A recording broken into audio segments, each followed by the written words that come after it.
Glorificado seja o nome do Senhor. Olha só. Na carta, na verdade, no livro, que não foi uma carta, Mateus, Marcos, Lucas, João, no livro de João, no capítulo 1, no versículo 12, eu vou ler com vocês. Eu acho que eu vou ler no telão. Olha lá. Antes de eu ler, eu quero dizer que o tema dessa mensagem, normalmente, às vezes eu tenho temas, e normalmente no final o pessoal vai postar o tema e fala, pastor, o que é o tema de ontem? Eu falei, cara, escuta lá e vê um título bacana que resume e você coloca. Mas hoje eu tenho bem claro o que é o tema, é que Deus é pai, não é chefe. Deus é pai, ele não é chefe. Amém?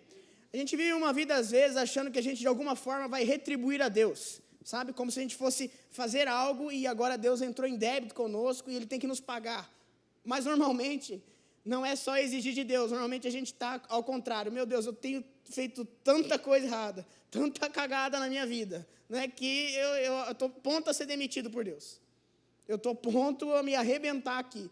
Então, a gente fica nesse jogo de relacionamento com Deus.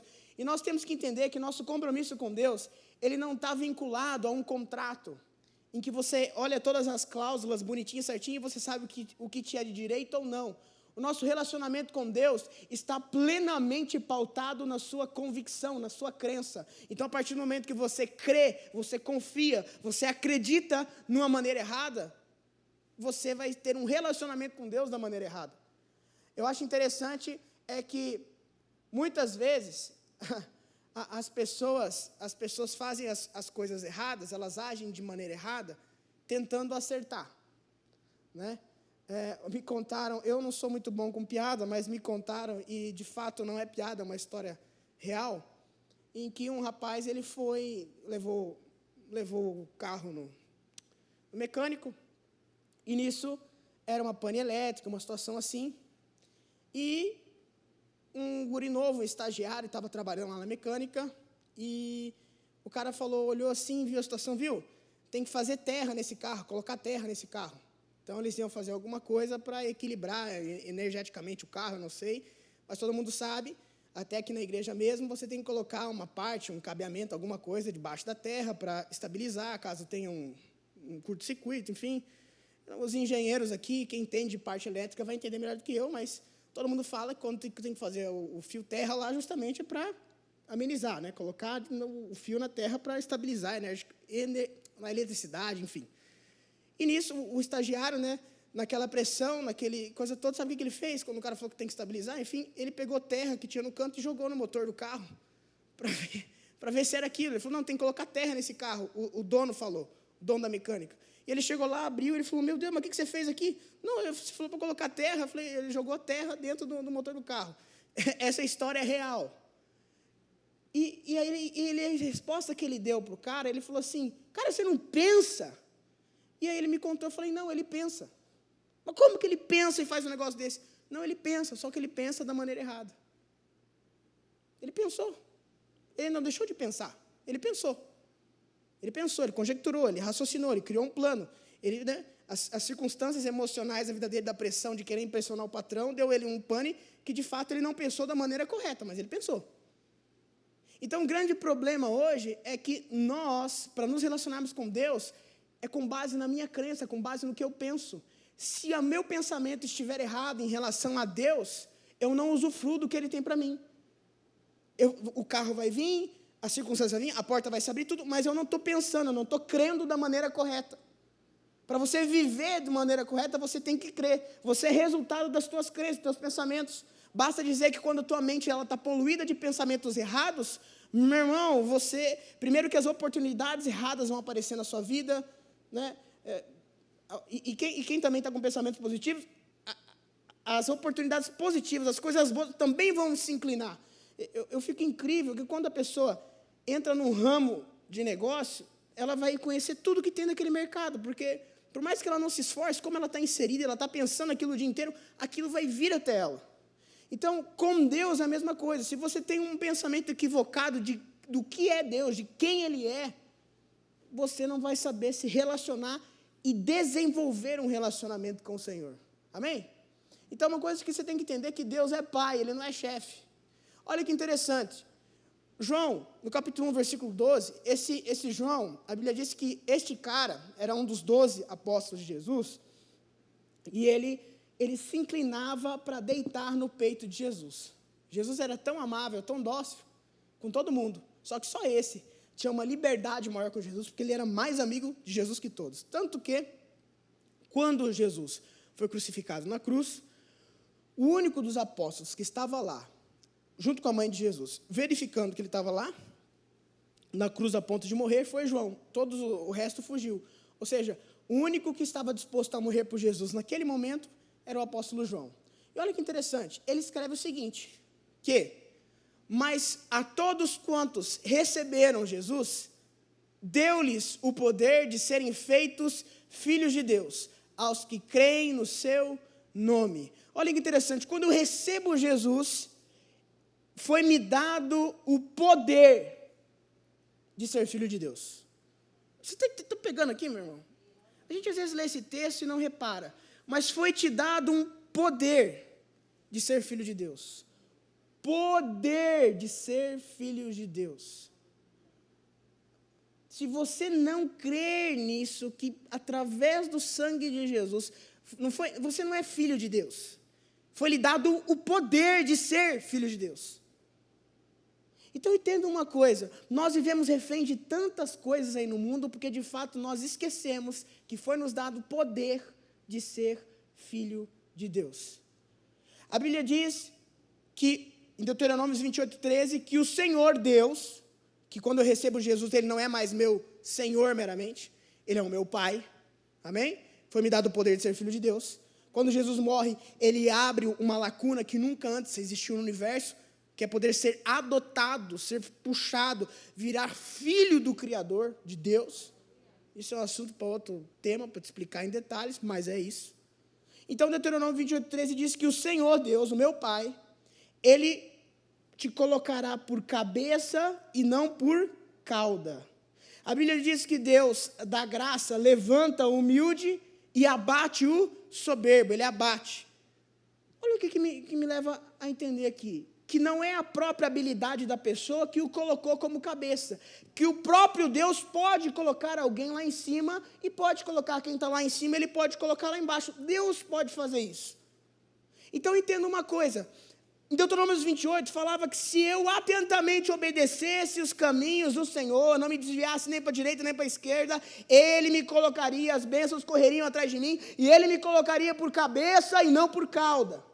Acontece que você foi incapaz de obedecer a todos os mandamentos. Todo mundo que está aqui, inclusive eu. Aí veio Jesus que cumpriu todos os mandamentos e Ele derramou o Espírito dEle sobre mim e sobre você. Automaticamente, no mundo espiritual, em Efésios, diz que eu sou abençoado em todas as regiões celestiais. Ou seja, quem vai ser colocado por cabeça e não por cauda é eu e é você que cremos que foi nos dado poder de ser filho de Deus. O grande problema é que nós vivemos sem crer de fato que foi nos dado poder. Eu só sou filho de Deus.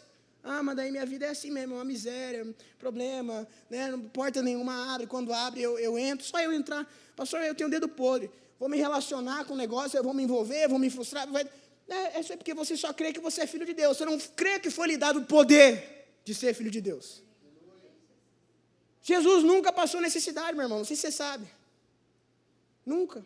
Eu nunca vi numa situação que ele falou, ai meu Deus, o que eu vou fazer agora? Nunca vi. Aliás, toda necessidade que ele decidiu passar foi no fim da sua vida, quando ele foi para a cruz. Que ele suou sangue e tudo mais, para que eu e você não precisássemos passar. Então eu vou dizer uma coisa para você. Quando eu olho para a Bíblia, e eu vejo, né, a grande questão é essa, em Mateus, no capítulo 20, Jesus ele conta uma história de um senhor que tinha a sua fazenda. E a Bíblia diz que esse senhor, que era cheio de posses, ele saiu na cidade, ele morava na fazenda, e ele saiu na cidade para contratar trabalhadores que pudessem trabalhar na sua fazenda. E a Bíblia diz que ele saiu às 9 da manhã e contratou um trabalhador, combinou um pagamento com ele e falou, vai lá trabalhar na minha fazenda. O cara, estou indo, obrigado pela oportunidade de emprego. Às 10 horas, achou outro. e falou, cara, o que você está fazendo aí? Não, eu estou aqui de boa. Não, vai lá trabalhar na minha fazenda. Contratou pelo mesmo valor que contratou das 9 para trabalhar um dia. E aí ele encontra, ao meio-dia, um cara lá e fala, você está fazendo o quê? Eu estou desempregado. Não, então eu vou contratar você para trabalhar na minha fazenda. E ele paga, ele proporciona o mesmo valor para o cara que entrou ao meio-dia, ele vai pagar a mesma coisa para o cara que entrou às 9. E de repente, às 3 horas da tarde, ele está na cidade ainda, procurando trabalhadores.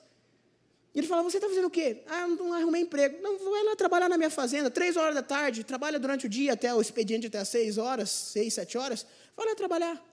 Aí, de repente, meu irmão, ele encontra um cara, a Bíblia está dizendo, Mateus 20, você vai ler, você vai entender. Ele encontra um cara às 5 horas da tarde, fala, você está fazendo o quê? Não arrumei emprego o dia inteiro. Não, vai lá e trabalha na minha fazenda lá. E ele paga a mesma quantia para todos. Sabe o que eu vejo, meu irmão? Esse Senhor é comparado a Deus.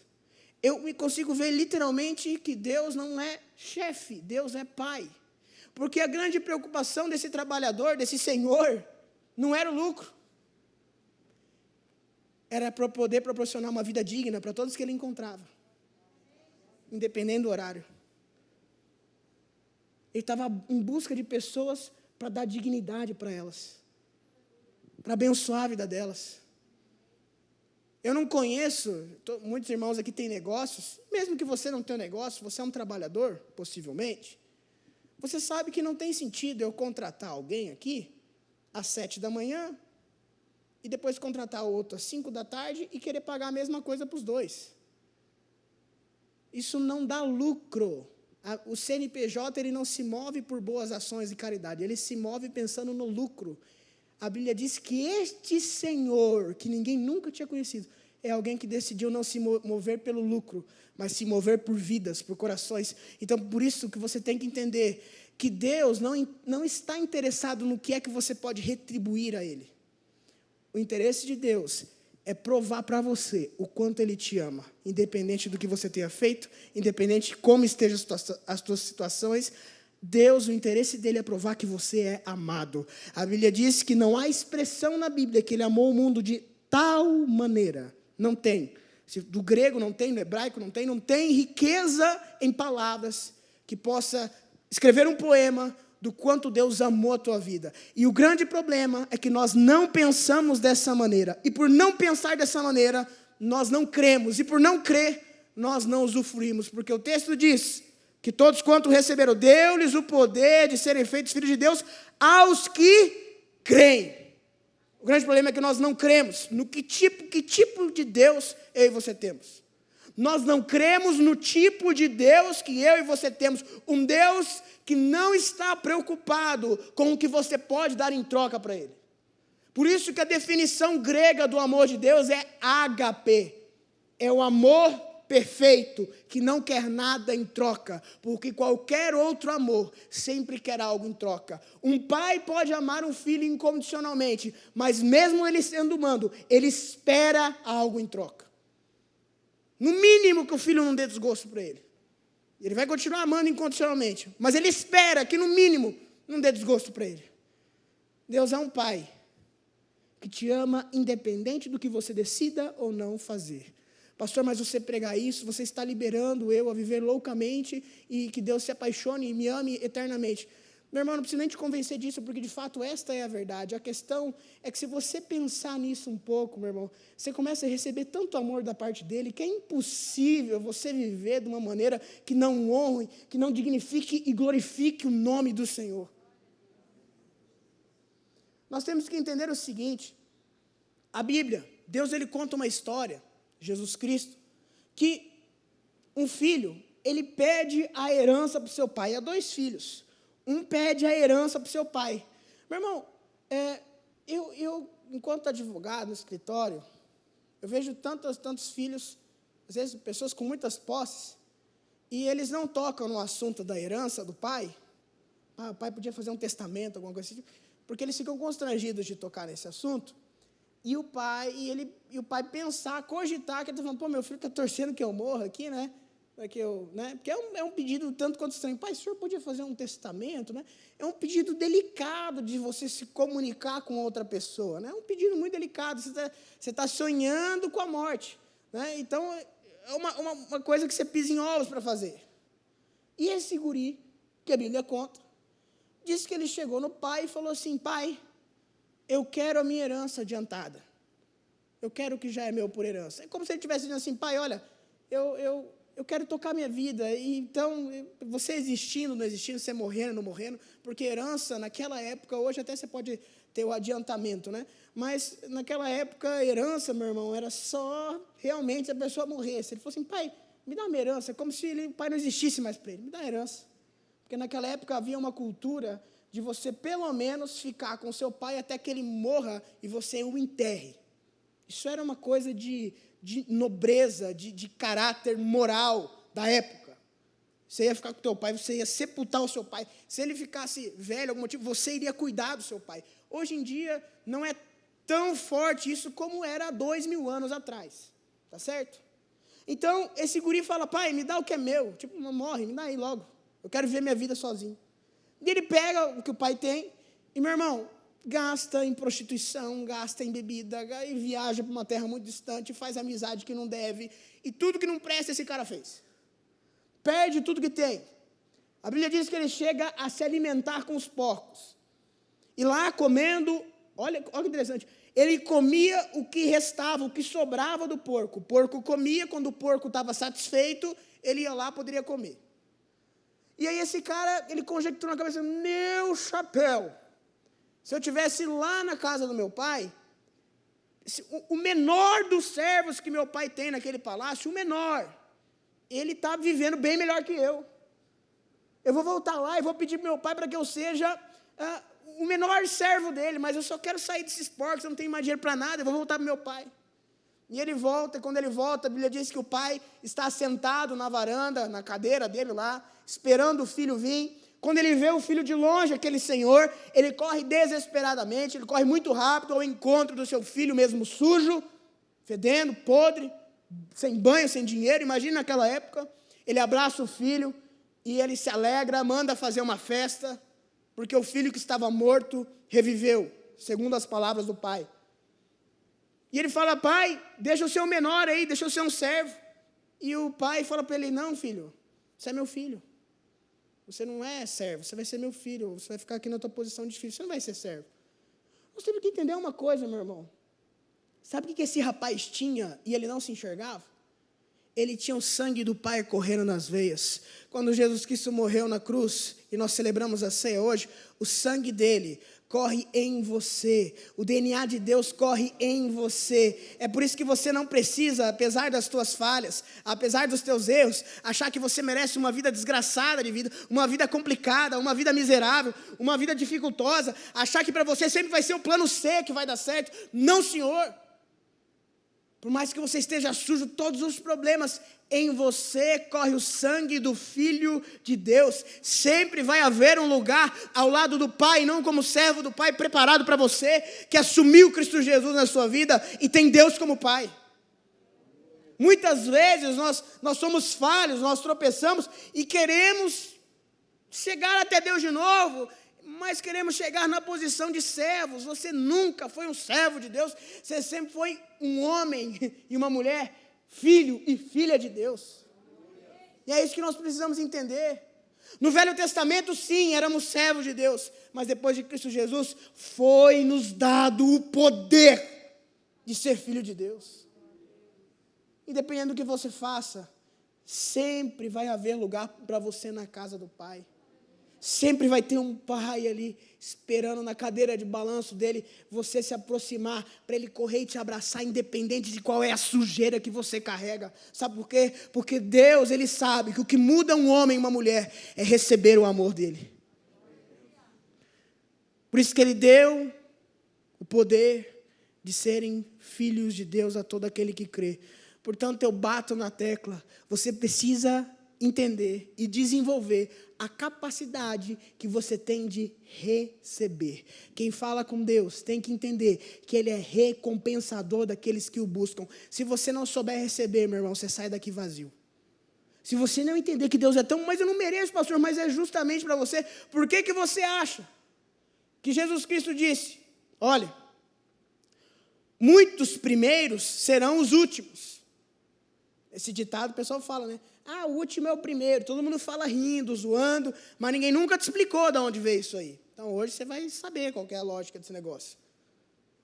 A Bíblia diz que muitos são os primeiros, que se tornarão os últimos. E os últimos, não diz nem muitos, mas os últimos serão os primeiros. Sabe o que eu acho interessante desse texto? E que é a chave do negócio aqui, para você entender essa fase? O cara fica em último e fala, mas os últimos serão os primeiros, e dá risada. Mas ninguém entende o que está querendo dizer. Sabe o que significa? Meu irmão, o último, ele tem plena consciência de que se ele não for ajudado, ele nunca vai ser o primeiro. O último, ele tem plena consciência de que se ele não for ajudado, se ele não receber a ajuda de alguém, ele nunca vai ter sucesso na vida. E quando eu digo sucesso, eu digo em todas as áreas. Prosperidade, ela é a ausência de necessidade. A ausência de necessidade afetiva, relacional, espiritual. Isso é prosperidade. Por isso eu não sou contra a prosperidade. Deus é próspero. E nos prospera também, todas as áreas. Veja, quando eu sou o último, eu sou o primeiro, porque a minha única possibilidade de ser o primeiro quando eu sou o último é saber que eu preciso da ajuda de Deus para ter sucesso e para poder ser o primeiro. E quem é o primeiro? Fica lá, até que um belo dia. Nem todos os primeiros acontecerão isso, mas a Bíblia diz que muitos daqueles que se acham os primeiros vão ser os últimos, porque são as pessoas que não recebem ajuda de ninguém, que são desconfiados de todo mundo, que rejeitam a Deus porque são bons na cabeça deles por si mesmos. Agora, os últimos sabem que precisam de ajuda. Se eu pudesse dar um conselho para você hoje, eu diria para você saber que você é o último. Você entender que você é o último mesmo. Quando você entende que você é o último mesmo e que nada é por você, que você depende de Deus, você está pronto para Ele te levantar para ser o primeiro. Quando você entende o que Paulo disse, que quando eu sou fraco, é que eu sou forte, e o poder de Deus se aperfeiçoa na minha fraqueza, é que você está pronto para ver os resultados de Deus na tua história. Então, no nome de Cristo Jesus, eu quero te dizer uma coisa. O chefe está preocupado com que você se esforce para ser o primeiro. O Pai, que é Deus, está preocupado em você depender dEle e nunca pedir herança e viver uma vida sem Ele. Para que você sempre esteja na casa dEle, dependendo dEle, junto com Ele, em tudo que tu faz, em tudo que você pensa, sempre dependendo de Deus. Hoje, nós vamos fazer uma oração para que Deus seja o seu aliado em tudo que você for empreender. Amém? Então se coloque em pé no nome de Cristo Jesus. E na sua vida sentimental aqui agora, coloque Deus como seu aliado. Saiba que Ele é teu pai, Ele não é teu chefe. Na tua vida profissional, na tua vida ministerial. Eu sinto hoje que Deus quer levantar pessoas, meu irmão. Tocar pessoas hoje. Despertar pessoas para o ministério dEle. Pessoas que estão caladas. Deus vai tocar você, meu irmão. Você vai começar a profetizar. Você vai começar a falar da glória de Deus, dos feitos do Senhor na tua vida. No nome de Cristo Jesus, você talvez está muito tempo trancafiado em alguma área da tua vida. Eu estou dizendo que Deus está aqui para te liberar. Na tua vida relacional, é um ciclo que não tem funcionado, um ciclo que não tem dado certo. Hoje Deus entra como teu aliado. Talvez em alguma área da tua vida você esteja esperando os porcos acabarem de comer, numa escassez, numa miséria profunda, esperando os porcos se alimentarem e falar assim, não, eu vou ver, o que a vida der, deu, o que acontecer, deu, o que sobrar aí para mim é meu. Não! Não é isso que Deus tem para você. Hoje Deus te convida a você pegar a sua família e ir junto para a casa do Pai agora, mesmo sujo, mesmo com problemas, mas vai para a casa do Pai. Hoje o Espírito Santo de Deus convida você a abraçar a tua empresa, as tuas metas, os teus sonhos, e irem juntos para a casa do Pai. Voltar, Ele está te esperando para te abraçar. Talvez você fale assim, a minha vontade de servir a Deus é mínima. Pega essa mínima vontade, pega ela no colo e carrega, leva, que Deus vai abraçar e vai centralizar, vai nortear a tua vida, mas junto com Ele, na casa dEle. Hoje, no nome de Cristo Jesus, eu quero que você mentalize áreas da tua vida que precisam voltar para a casa do teu pai, não do teu chefe. Eu quero dizer que Deus não está preocupado com a tua performance, com aquilo que você é capaz de fazer ou não. Deus se ocupa e se preocupa com o seu coração. Ele quer o teu coração. Ele quer alegrar os seus dias. Espírito Santo de Deus, eu estendo a minha mão e eu abençoo a tua igreja, Pai. Eu abençoo cada vida que aqui está. Eu declaro o teu Espírito Santo, Pai. Deixa eu te falar, meu irmão, você vai sair daqui, as bênçãos vão correr desesperadamente atrás de você, porque o Espírito daquele que cumpriu toda a lei entrou em você. As coisas boas vão perseguir você, meu irmão. Vai ser assustador o que o Espírito Santo de Deus vai começar a fazer aqui na sua história. E eu vou declarar que você vai testemunhar. Hoje é uma noite de liberação, uma noite de libertação, uma noite de transbordar e de ver a glória de Deus sendo revelada segundo após segundo na tua história. Você vai ver que amanhã já vai ser muito melhor do que hoje. Você vai olhar e falar assim: nossa, eu lembro do mês de junho. Em setembro você vai ver: nossa, olha o que Deus fez comigo. Olha o que Deus fez na minha casa. Olha o que Deus fez nos meus negócios. Meu irmão, você vai testemunhar, você vai cantar alegremente. Esta palavra que eu tenho para você essa noite, uma palavra de transbordar. Você não vai mais tomar emprestado, você vai ter para emprestar, você vai ter para dar. Você não vai ter mais para alimentar alguém com uma sopa, você vai ter para mudar a vida dessa pessoa. O espírito de generosidade está aqui. Caridade apaga uma chama. A generosidade, meu irmão, não deixa nunca mais o fogo vir. Espírito Santo de Deus, eu declaro teu espírito de prosperidade, teu espírito de alegria, ausência de necessidade em tudo na vida. E eu declaro a unção de multiplicação, como Jesus fez com os peixes, como Jesus fez com o pão. Meu irmão, eu não sei o que você quer que multiplique na sua vida, mas o Espírito Santo me diz agora: estende a tua mão e coloca na mão do Senhor aquilo que você quer que multiplique. E eu quero em nome de Cristo Jesus te abençoar. Eu quero em nome de Jesus Cristo te abençoar. Espírito Santo de Deus, nós agradecemos. Meu irmão, agradeça por aquilo que está na sua mão. A Bíblia diz que Jesus, tendo dado graças, já mandou distribuir o pão, já mandou distribuir o peixe, porque ele agradeceu por aquilo que ele já estava vendo. Meu irmão, eu quero que nesse momento você coloque aí na tua mão aquilo que você quer multiplicar. E eu quero profeticamente, meu irmão, vai acontecer. Se você crê, você vai ver a glória de Deus nisso aí. Se você crê, você vai ver a glória de Deus nisso aí. Eu quero que você coloque na tua mão aí agora. E eu quero que você pense no quanto você acha que é necessário, porque Deus faz infinitamente mais de tudo aquilo que pedimos ou pensamos. Espírito Santo de Deus, tem pessoas colocando metas, tem pessoas colocando coisas na vida relacional, sentimental. Eu declaro aí agora em nome de Jesus, Pai, que em primeiro lugar nós agradecemos por aquilo que temos e dizemos, Deus, a isso que temos, que seja multiplicado em nome de Cristo Jesus. Que dê, Deus, dê e sobe, dê e superabunde os celeiros. Eu declaro: multiplica sobre a vida da tua igreja. É em nome do Pai, é em nome do Filho. Se falta amor, vai ter multiplicado. Se falta dinheiro, vai ter multiplicado. Se falta esperança, vai ter multiplicado. Se falta notícias boas, vão ter multiplicadas. Agora uma coisa que você vai ver é a glória de Deus sendo revelada na sua vida dia após dia. É esta palavra que eu declaro. Este culto chamado da vitória não é em vão, é profético para a tua casa, para a tua vida, hoje, aqui, agora, em nome de Cristo Jesus. Em nome de Cristo Jesus. Espírito Santo, eu peço que teus anjos estejam aqui nesse meio, tocando cada coração, curando vidas, libertando pessoas presas emocionalmente. Eu declaro libertação agora em nome de Jesus. Pessoas, Deus, com a história vivendo num ciclo que não rompe, eu declaro liberta agora em nome de Cristo Jesus. E eu declaro o teu milagre, eu declaro a tua cura. Você que está enfermo, a infecção vai sair agora do teu corpo, o câncer vai embora agora do seu corpo. E eu declaro uma igreja cheia do fogo do teu Espírito Santo, uma igreja cheia da tua glória, cheia da tua presença, cheio de dons que vêm do alto. É esta palavra que eu profetizo e declaro hoje sobre a Igreja Batista Getsemane de Chapecó.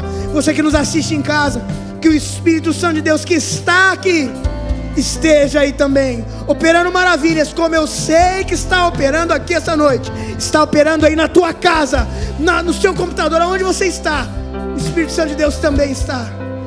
Meu irmão, você vai lembrar da noite de hoje, você vai lembrar do dia 11 de junho de 2020, quando chegar e bater na sua porta, você vai falar assim: dia 11 de junho de 2020, foi o dia que a glória de Deus visitou, e mudou a minha vida, e mudou a minha história, e quebrou um ciclo, e começou algo novo.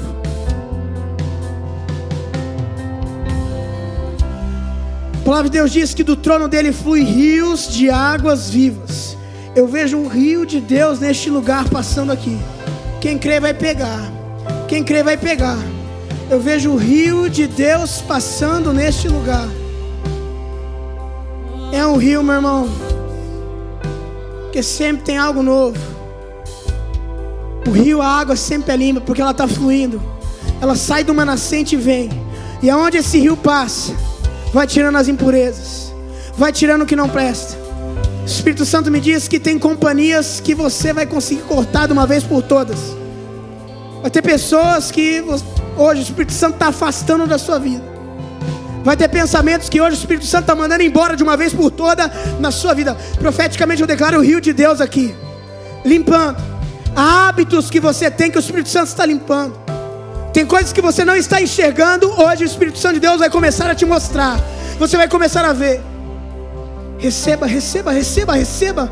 Em nome de Cristo Jesus, receba o Espírito Santo de Deus. Receba o que Ele tem para a tua vida. É poder, é glória, é fogo que vem do alto sobre a tua história, mudando o rumo dos teus negócios, mudando o rumo do teu casamento. Deixa eu te dizer, tem como sim amar uma pessoa a vida inteira. Tem como ser feliz com uma pessoa. Tem como ser feliz a dois. Tem como você resolver esse problema com os teus pais. Tem como você resolver esse problema familiar. Porque o Espírito Santo, o Evangelho de Deus é poder. É poder. Você recebeu o poder de Deus para ser filho. Você nunca mais vai aceitar essa situação de novo. Acabou. Espírito Santo de Deus, eu declaro a cura, eu declaro o teu milagre. O Senhor é Deus de milagre, o Senhor é Deus de luz. Toda a escuridão vai embora, todo mal vai embora, todo aprisionamento no pecado. Pastor, eu não consigo me libertar dos meus pecados. Pega esses pecados e leve seus pensamentos presos, cativos, à obediência de Cristo Jesus. Ele obedeceu no teu lugar, o Espírito dele está em você, então você também é capaz de obedecer. Eu abençoo a tua igreja, Pai, e eu declaro uma paz. Eu declaro um desejo de te adorar, de te buscar, de servir ao Senhor. Sobrenatural. O teu sobrenatural é o que eu declaro hoje. Nós não estamos aqui pelo natural, nós estamos aqui pelo sobrenatural. E é isso que eu declaro hoje sobre a tua igreja, um novo ciclo, uma nova etapa. Se você crê, diz amém. Amém, amém, amém e amém. Glórias a Jesus.